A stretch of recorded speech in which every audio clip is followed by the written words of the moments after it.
नमस्कार दोस्तों, जय जोहार। मैं कौशल तिवारी और बिहनिया संजय में आपका स्वागत है। सत्ता का अहंकार जब सर चढ़कर बोलता है तो उसके साथ ही हार का खौफ भी दिलो दिमाग पर हावी होता चला जाता है।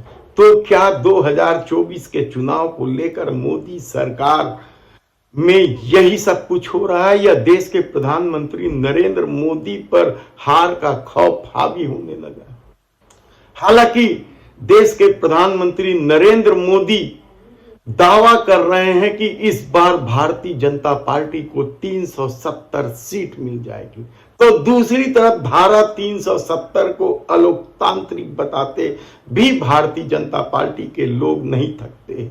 ये 370 क्या यूं ही मुंह से निकल गया है, या फिर उस 370 की तरह इस 370 का भी हाल होगा? यह चुनाव के बाद ही पता चलेगा। लेकिन हर बात को मजाक बना देने में माहिर देश के प्रधानमंत्री नरेंद्र मोदी ने कल सुप्रीम कोर्ट को भी मजाक बनाने में कोई कमी नहीं। सत्ता का अहंकार या आत्ममुग्ध देश के प्रधानमंत्री नरेंद्र मोदी को क्या अब वह हकीकत दिखाई देने लगा है जो चुनाव के बाद नतीजे के रूप में सामने आने वाला है? सुप्रीम कोर्ट ही तो अब बची है जिस पर लोगों को भरोसा रह गया है, वरना नरेंद्र मोदी ने अपने कार्यकाल में सब कुछ अपने अनुकूल साथ दिया है, कोई कमी नहीं रखी है। क्या चुनाव आयोग और क्या ईडी सीबीआई और क्या संसद, सब कुछ अपने अनुकूल कर लेने की कोशिश में सुप्रीम कोर्ट उनके अनुकूल क्यों नहीं हो रही है? क्या यह उन्हें साल रहा है? ऐसे कई सवाल आप इस दौर में कर सकते हैं। यह सवाल इसलिए भी उठ रहे हैं क्योंकि संभल में, उत्तर प्रदेश के संभल में जब देश के प्रधानमंत्री पहुंचे तो उन्होंने सुप्रीम कोर्ट के खिलाफ भी विश्वमन कर दिया, कहा जाए तो गलत नहीं होगा। पहले उनकी बात सुन लीजिए। कोर्ट में पीआई हो जाती और जजमेंट आता कि भगवान कृष्ण को भ्रष्टाचार में कुछ दिया गया और भगवान कृष्ण भ्रष्टाचार कर रहे थे, तो आपने देखा कि किस तरीके से धर्म का आड़ लेकर खेल खेला जा रहा है और किस तरीके से सुप्रीम कोर्ट पर कटाक्ष किया जा रहा है। क्या सुप्रीम कोर्ट में ऐसे लोग बैठे हैं जो अंगूठा छाप हैं, जिनमें समझ नहीं है, जिनकी तमीज नहीं है? क्योंकि देश के प्रधानमंत्री नरेंद्र मोदी ने जिस तरीके से कृष्ण सुदामा का प्रसंग छेड़कर सुप्रीम कोर्ट पर कटाक्ष किया, वह हैरान कर देने वाला। एक बार फिर सुन लीजिए आप। कि हर किसी के पास कुछ न कुछ देने को होता है, मेरे पास कुछ नहीं है, मैं सिर्फ भावना व्यक्त कर सकता हूं। प्रमोद जी, अच्छा हुआ कुछ दिया नहीं, वरना जमाना ऐसा बदल गया है कि अगर आज के युग में सुदामा श्री कृष्ण को एक पोटली में चावल देते, वीडियो निकल आती, सुप्रीम कोर्ट में पीआई हो जाती और जजमेंट आता कि भगवान कृष्ण को भ्रष्टाचार में कुछ दिया गया और भगवान कृष्ण भ्रष्टाचार कर रहे थे। तो यह कटाक्ष क्या उस इलेक्टोरल बॉन्ड के खिलाफ हुए फैसले को लेकर है? यकीनन, क्योंकि इससे सबसे ज्यादा कोई प्रभावित हुआ है तो वह भारतीय जनता पार्टी हुआ। और ठीक चुनाव के पहले इलेक्टोरल बॉन्ड पर बंदिशें क्या भाजपा के नेताओं में बौखलाहट ला दी है?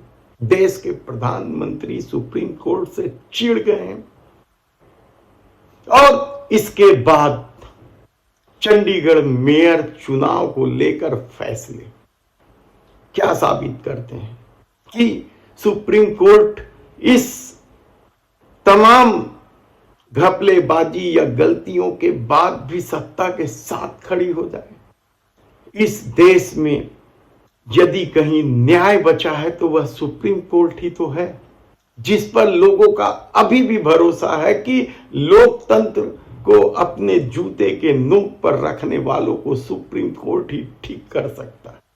लेकिन सत्ता सब कुछ अपने अनुकूल कर लेना चाहती है और शायद यही वजह है कि जब चुनाव आयोग की नियुक्ति को लेकर सुप्रीम कोर्ट ने फैसला सुनाया तो उसे पलटने में मोदी सरकार ने 1 सेकंड भी देरी नहीं किया।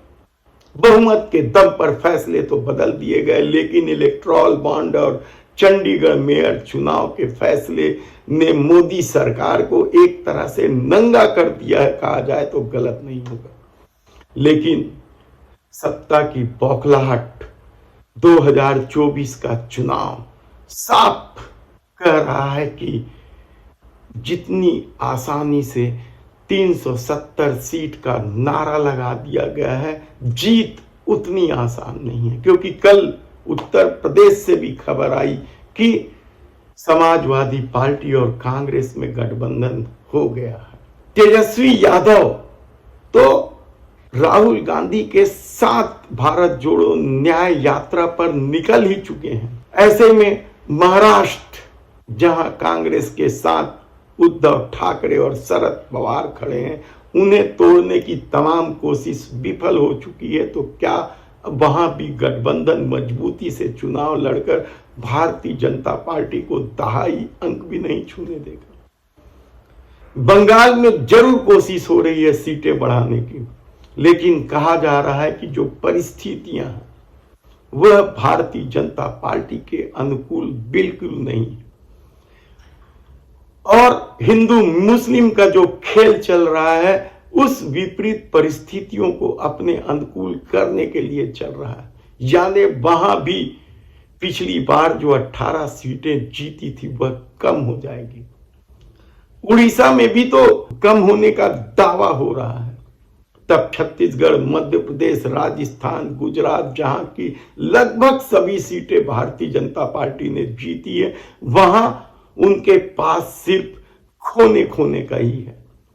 तब सुप्रीम कोर्ट का मजाक, क्या किसी देश के प्रधानमंत्री को आपने सुना है कि वह अपने ही सुप्रीम कोर्ट, उच्च न्यायालय, उच्चतम न्यायालय का अपमान करता घूमे?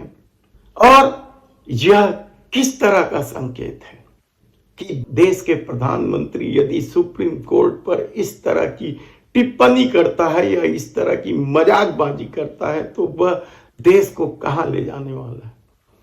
लेकिन धर्म की पट्टी बांधे लोगों को शायद यह सब अभी दिखाई नहीं दे रहा है। ऐसे में सुप्रीम कोर्ट के मजाक को लेकर देश के प्रधानमंत्री नरेंद्र मोदी की चौतरफा हंसी उड़ रही है या चौतरफा आलोचना हो रही है, तो इसमें गलत भी क्या है? अजी सुनते हो, मुझे लगता है ये सेप्टिक लाइन चोक हो गई है या सेप्टिक टैंक भर गया है। अरे बाबा, इसमें चिंता की क्या बात है। अन्ना सेप्टिक टैंक क्लीनर है ना, बस एक कॉल कर दो, वो सब देख लेंगे। ये वही अन्ना सेप्टिक टैंक क्लीनर है ना, जो बड़े बड़े पंडालों में टेम्पररी टॉयलेट की व्यवस्था भी करवाने लगे हैं। हाँ, है ना ये कमाल की बात। हाँ, इनका कॉन्टेक्ट नंबर क्या है? 9340199840। अन्ना सेप्टिक टैंक क्लीनर, देवेंद्र नगर, रायपुर।